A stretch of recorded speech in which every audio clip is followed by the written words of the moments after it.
And that'll be Tamara Shoemaker. So go ahead and unmute there, Tamara. There you go. And she heads up the Michigan CyberPatriot Program. And that's the first thing I'm going to let her explain again for those folks that may or may not have heard of the CyberPatriot Program. What is it all about, Tamara? So we have our 15th season of CyberPatriot, and CyberPatriot is a national competition for middle school and high school kids that go head-to-head virtually doing a cyber competition. The cyber competition lasts over the weekend. You get to pick the time that you compete for a 6-hour window. You open up the competition and you go for it, and then let the best team win.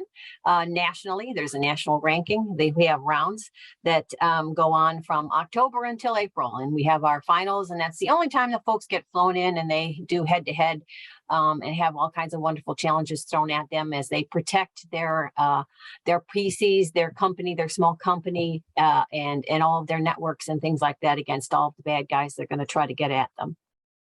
So tell us a little. Oh, go ahead. Yeah, tell us a little bit, if you could, about what kind of competition this is. What do the students actually do in these CyberPatriot competitions? So in the CyberPatriot competition, they have two things to protect right there: the actual PC, or sort of like a small run company, and the network, right? So it's all defense. It's not an offensive kind of thing. Challenges come their way, and they have to make sure that they've hardened their systems to make sure that they can take care of that. They don't have any vulnerabilities, or they don't have any access for the bad guys to be able to get at them. And then, of course, the defending the network as well. So they're very fortunate that they get Cisco Academy access. In fact, at the end, they can then take the tests and becomes, NetSec, and get the Academy, certification as well. And that's just a freebie that just happens as part of your registration for the teams. Let's also talk about AutoISAC, since it's on your green screen behind you, and how that plays into all the stuff you're doing. So I've taken all the things that I've been working for. So I've been working in higher ed for the last 17 years. And it's been my sort of mantra to try to reach down and get as many people into the pipeline as I possibly could, because there's this huge shortage. And one of the things that faced the auto industry, just like any other industry, is that huge shortage and how to combat that. And so I took on the role of cybersecurity training and education for the AutoISAC. Because they were in partnership with NHTSA, their regulating body. They were putting together a training program that was going to be both for academe, for the fundamental classes, to have sort of things that are auto-specific put into cybersecurity programs, and also a training program for advanced training for their own folks internally, so that they could bring them up to, so for instance, if they were an engineer and they were taught several years ago and they didn't have any cybersecurity built into their education, they can now supplement that with those courses. So it was very exciting for me to see them retraining their own folks and preparing the new generation as well, so that, maybe someday we can all retire. And so it was very exciting to be involved in all of that. Retire? Gee, what is that, huh? So, well, maybe Matt. I think Matt's going to retire next year, but for the rest of us, we'll be working until they carry us out feet first, right? So, absolutely. Okay. So go ahead, Matt. Well, I was just curious. So, you got people fired up now about this cool competition and getting young people involved in it. What does it take to start a CyberPatriot team? So it's really not that complicated. That's the reason that I picked this up rather than some of the other things that maybe we could do in the middle school and high school level. And basically, you just need a 64-bit computer, which is very low-end kind of computer, some internet access, because it's all virtual. You don't have to be traveling around, no big sales for travel or any of that kind of stuff. The registration is only $205 for a high school team, or $165 for a middle school team. You put together 2 to 6 players. You get a coach a coach from the school, or a parent that works through the school, or volunteer that works through the school as the coach, and you're ready to go. Also, the thing that's really cool about that is Title I and all girl teams are also free. And if you have any kind of financial hardship, you really just need to write into them and let them know that there's a hardship, and they'll help you. But it's very low barrier to entry. And then you also get, like I said, Cisco Academy. The teachers get all kinds of lessons for them to learn, so that they can sort of get caught up.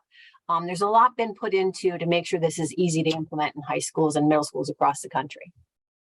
But what you really need Well, two things. You need mentors, people in the Yes. industry that want to work with these kids, and you really kind of need funding. I mean, this is everything's done virtually, but it isn't all necessarily free, right? You need Correct. funds to keep the thing going. And as we all know, we keep reading these studies that cybersecurity pros are scarce as hen's teeth. There's a gazillion jobs out there, and they start at a really nice salaries like $120,000 a year to right out of college. I can't even imagine making that money out of college, right? So those are all the good things. But I mean, again, it gets back to you need mentors to work with these kids. And I assume they can do it on a virtual basis, right? Absolutely. And that's why I come on your show, Mike, because it's truly, I really want to reach out to industry. We have this issue. I really want you guys to put the skin in the game, right? So if you can become mentors and if you can become sponsors of the Michigan program, we can get more done, right? So I run, this is the first year in the last 5 years I haven't been able to run summer camps. And I wasn't able to do that because we didn't have the funding. And so as a result of that, there were only a couple of camps in the whole state of Michigan. I don't want to go backwards. I want to go forward. I want to continue to move forward and to continue to do this job. But in order to do that, I need the folks that have those openings to start getting involved and helping me. We're doing the best we can in the education piece and training piece to get that pipeline filled up with people. But again, we need industry to step up and take a part in this work that we're doing to try to fill the gap, get those people here. And as a quick follow-up, what sort of reception are you getting? I know we keep preaching this line here, but are people actually listening? Are they actually coming forward to help you? Or if not, what can we do to make sure that happens? So I think the thing is the thing that's always been wonderful is as it works better live when I'm at a conference or I'm at somewhere speaking. You definitely get folks that'll come up to you and become volunteers, and then I can help follow through. So there's a little disconnect between a radio show or this video cast and the personal touch. But all they need to do is go onto my website, and I will immediately make sure that we get them linked up with a team. These teachers are out there, and gosh, bless them, they've gone through quite a couple of years here with the whole virtual stuff and all that. And now they've actually, the thing that's really a beauty about that is they're used to that now. So yes, you can do this volunteer thing virtually, right? So you could pipe in from anywhere that you are in the country, as a matter of fact, if you wanted to come help our Michigan teachers.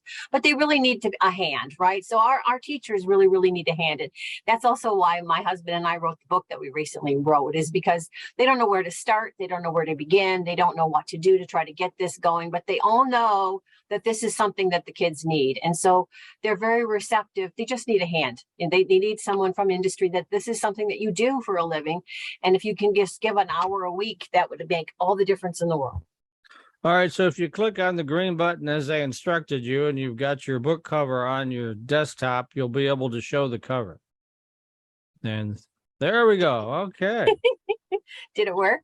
Yep. Yeah. So this is a labor of love for me. So you've known that I've been working for the last 8 years. I've been working in the K through 12 space, and I've realized how unprepared the poor teachers are to be able to do this. And so I've convinced my husband, who's been writing books for a long time, and especially on things like this guy.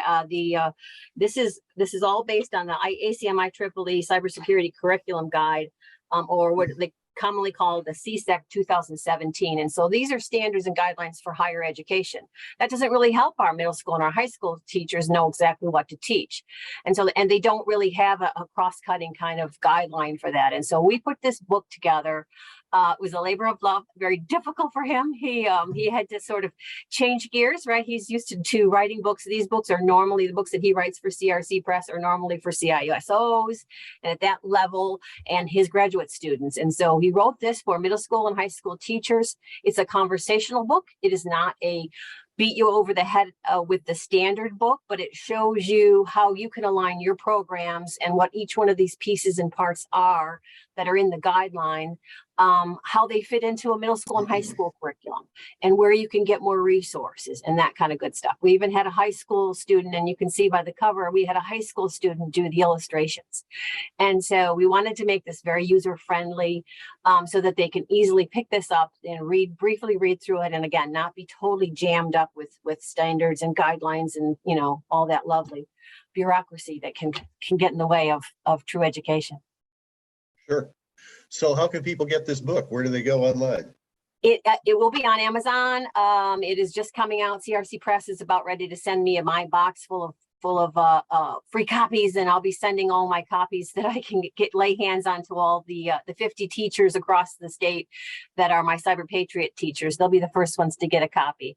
And so next time I'll let Mike know for sure exactly when it's out, but we'll hopefully can put something up there that teachers can get a hold of it. But I'm really trying. And again, Mike, that goes back to supporting the CyberPatriot program. The more money and the more time more things that I can get support wise, the more I can support these teachers. All this money is a 501(c)(3). Everything goes right back to these teachers and volunteers and the programs to make sure that we can continue to grow in Michigan. Right now, we're at 74 teams registered.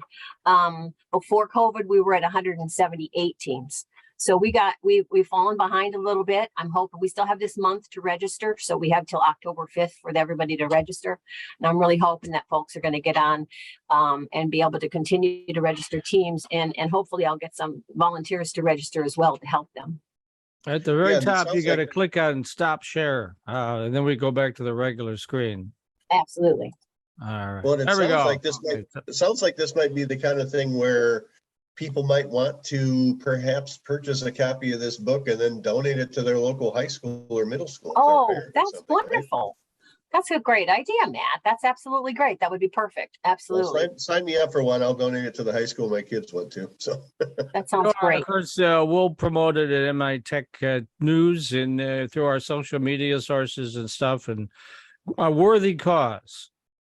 Absolutely. We're very excited about it. Like I said, it was a labor of love to try to get this going this year and get this out. So we're pretty excited about it coming out. But again, it's to make sure that these teachers have the tools that they have. I mean, I've traveled across the state and I've talked to all these teachers. I've been at all kinds of STEM meetings, and I ask them, so what do you need most? And mostly they need curriculum, right? They need to know how they can put it into their very, very busy and packed schedules. And so we're hoping that this can help get them some resources in their hands.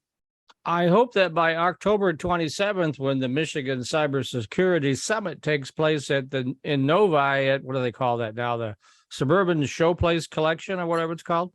Suburban Collection Showplace. That's it. Okay, I'll reverse it. I'm dyslexic, I guess. So, but October 27th, and that'll also give you an outstanding opportunity to be in front of a live audience where all these folks, you can really hit them up hard to be mentors, and I'll be there covering, and I've got a press credential for it. So wonderful.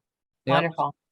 And then the auto ISAP, we talked about that earlier, but I guess you had a big event last week going on with that. What was that all about? We did. We had our annual summit, and we had it here in Dearborn, Michigan at the Henry, and we had an amazing crowd. We had over 450 people come.